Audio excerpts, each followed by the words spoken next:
Welcome ஜாரா garden. இது எங்கள் மாடி தோட்டம். இது நேரம் காலையில் பார்த்தீங்கன்னா 6 மணி. இப்போ தான் எந்திரிச்சு மேலே வந்தோம்.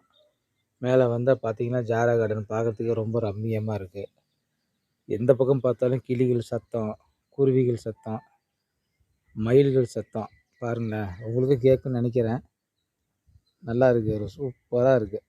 மேலே அப்படியே ரொம்ப மனதுக்கு அமைதியாக இருக்குது. நீங்கள் மாடி தோட்டம் வச்சுருந்தீங்கன்னா காலை நேரத்தில் போனீங்கன்னா உங்களோட அனுபவங்களை கமெண்டில் சொல்லுங்கள். உங்களுக்கு எப்படி இருந்தது அப்படின்னு. எனக்கு ரொம்ப ரொம்ப பிடிச்சிருக்கு. சரிங்களா? இதெல்லாம் ரசித்து நம்ம உண்மையிலே பார்த்தோம் அப்படின்னா ரொம்ப நல்லாயிருக்கும். நம்மளோட வாழ்வியல் முறையே மாறிடுங்க இது. என்ன கொஞ்சம் கொஞ்சமாக இந்த மாடி தோட்டம் என்னோடய வாழ்வியல் முறையை மாற்றிக்கிட்டு இருக்கு. அடுத்தடுத்த வீடியோக்களில் இதில் இருக்கிற அனுபவங்களை நான் கொஞ்சம் கொஞ்சமாக சொல்லுவேன். பாருங்கள், ரொம்ப அருமையாக இருக்குது. எவ்வளோ அமைதியாக இருக்குது பாருங்களேன். 10 மணிக்கு மேலே நம்மளோட நகரங்கள்லாம் எவ்வளோ சவுண்டு மாசு, காற்றோட மாசு, மண், தூசி இப்படி இருக்குது. நம்ம காலையில் எந்திரிக்கிறோம், 5:30 மணிக்கு காலையில் எந்திரிக்கிறோம். எந்திரிச்சு மேலே காலையில் வரோன்னா நம்ம சுத்தமான காற்றை சுவாசிக்கிறோன்ற அர்த்தம். பாருங்கள் எப்படி இருக்குது பாருங்கள்.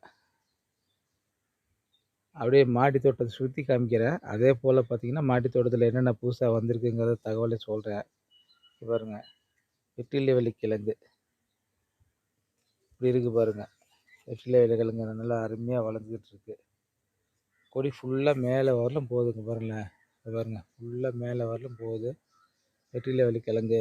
அடுத்து பார்த்திங்கன்னா மிளகு செடி. இவருக்கு மிளகு செடி. அப்புறம் ரொம்ப ரொம்ப அரிதான ஒரு காய் காமிக்கிறேன் பாருங்கள். அதலக்காய் கிழங்கு பாருங்கள். அதலக்காய் இது பார்த்திங்கன்னா இது மரபு ரக நாட்டு காய். இது எங்கேயுமே அவ்வளோ சீக்கிரம் கிடைக்காதுங்க. ரொம்ப ரொம்ப அரிதான ஒரு வகை. இதில் வத்தல் போடுறாங்க, பொரியல் பண்ணுறாங்க, குழம்பு கூட வைக்கிறாங்க. நாங்கள் இதுவரை செஞ்சதில்லை. இப்போ தான் காய் பிடிக்க ஆரம்பிக்குது. நிறையா வருது காய் பாருங்கள். நிறைய காய் இப்போ தான் வருது. ஆனால் ஏற்கனவே காய் வந்துச்சு. நான் வளரும்னு விட்டுட்டேன். ஆனால் அது காஞ்சி போச்சு. இதோட சைஸே இவ்வளோ தான் போல இருக்குது. இதுக்கு மேலே வளராத போல இருக்குது. இதுமாதிரி தான் எடுத்து இதை பாதுகாப்பு பண்ணி என்ன செய்யணுன்றது தெரியல. இனிமேல் தான் செய்யணும். கமெண்டில் சொல்லுங்கள். நீங்கள் அதலக்காய் பயன்படுத்துகிறீங்களா, சாப்பிட்ருக்கீங்களா? அது என்ன முறையில் செய்யலாம், செஞ்சால் நல்லா இருக்குன்ட்டு கமெண்டில் சொல்லுங்கள். நாங்களும் அதை எப்படி செய்கிறதுன்னு சொல்லி பார்க்குறோம். சரிங்களா?